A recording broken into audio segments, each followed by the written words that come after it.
जी, बात हो रही है ओलंपिक्स के हवाले से जिसका इख्तिताम हो गया और पाकिस्तान की वाहिद उम्मीद जो गोल्ड मेडल लाने की थी अरशद नदीम, वो मुल्क वापस पहुंच चुके हैं विद अ गोल्ड मेडल। और ब्रेक पे जाने से पहले जो बात हो रही थी, पंजाब यूथ फेस्टिवल 2012 में इसका आगाज़ किया गया। आप जो प्राइम मिनिस्टर हैं, चीफ मिनिस्टर पंजाब थे, उनका इनिशिएटिव था। और राना मशहूद साहब अभी भी क्लेम करते हैं, वो ठीक क्लेम करते हैं, यही वो लोग थे जिन्होंने जेवलिन को उस टाइम सब कोई भी नहीं जानता था पाकिस्तान में, टू बी वेरी ऑनेस्ट। वहाँ पर एक इनिशिएटिव लिया गया, जेवलिन का मैच करवाया गया, वहाँ से अरशद नदीम जो है हाईलाइट हुए, स्पॉटलाइट में आए और फिर इनकी वो जो सफ़र का आगाज़ हुआ। तो जहाँ पर क्रेडिट ड्यू देना चाहिए। जी बिल्कुल देना चाहिए। और आई थिंक एक अच्छा इनिशिएटिव था, लेकिन बंद क्यों हुआ? हाँ। अब किधर है? किसने बंद किया? जब आप इतना अच्छा एक इनिशिएटिव ले लेते हैं तो व्हाई इट स्टॉप्स? कम से कम उसको तो पकड़े जिसने उसको रोका है। क्यों रोका आपने उसको?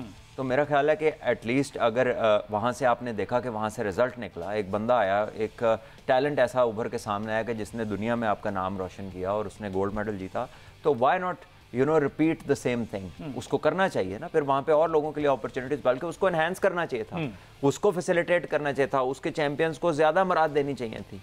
ठीक है। और उसमें से एक पिक करते हैं जो टॉप के लोग होते हैं, उनकी डाइट चेंज करते हैं, उनके उनको फैसिलिटेट करते हैं, और हु नोज पाकिस्तान एक से ज़्यादा गोल्ड मेडल जीत जाता।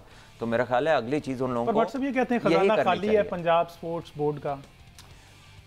इन्होंने पहले किया था। अच्छा। इनके बाद जो पंजाब गवर्नमेंट आई थी, उन्होंने हमें याद है कि पीटीआई की गवर्नमेंट में ये कहा गया था कि पंजाब स्पोर्ट्स बोर्ड ने कुछ 4-4.5 अरब रुपया वापस खजाने में जमा कराया।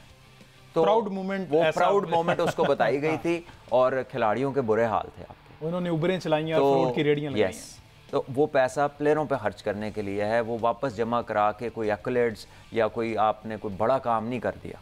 वो आपके प्लेयर्स की वेलबींग पे खर्च होना चाहिए, वहाँ से आपको प्लेयर्स के रिजल्ट्स आने चाहिए थे, लेकिन कुछ नहीं आया। तो मुझे नहीं समझ आती कि एक जिन लोगों को लगाया जाता है, किन क्रेडेंशियल्स पे लगाया जाता है, और जब वो इस तरह की हरकतें करते हैं तो बजाय कि आप उनसे पूछें कि जी ये प्लेयरों के तो हालात बुरे हैं, आप पैसा वापस जमा करा रहे हैं, तो प्लेयर डेवलपमेंट पे आपने क्या खर्च किया? उल्टा आप कहते हैं शाबाश, देखें जी उन्होंने खजाने में। तो अगर खजाने में वापस जमा करा के खुशी होनी थी तो निकाले ही ना। हाँ। खजाने में ही रखें, छोड़ दें सारे काम। भाई जिस काम के लिए जो पैसा है वो राइट जगह पे इन्वेस्ट होना चाहिए। और आई थिंक ये बड़ी अच्छी चीज़ है, अगर मरियम साहिबा जो चीफ मिनिस्टर है वो उनको अगर 10 करोड़ रुपया देती हैं, देना चाहिए, ये उनका हक है और अच्छी बात है कि वो दे रही। हमने पिछले कुछ अरसे में ऐसा भी देखा कि टीमें जीत के आई, प्लेयर्स कुछ जीत के आए, तो बहुत बेयर मिनिमम उनको पैसे दिए गए। लेकिन कम से कम किसी की लाइफ में कोई चेंज तो आए ना। अगर वो मुल्क की हिस्ट्री को चेंज करके आया है तो किसी की लाइफ में भी तो चेंज आए ना।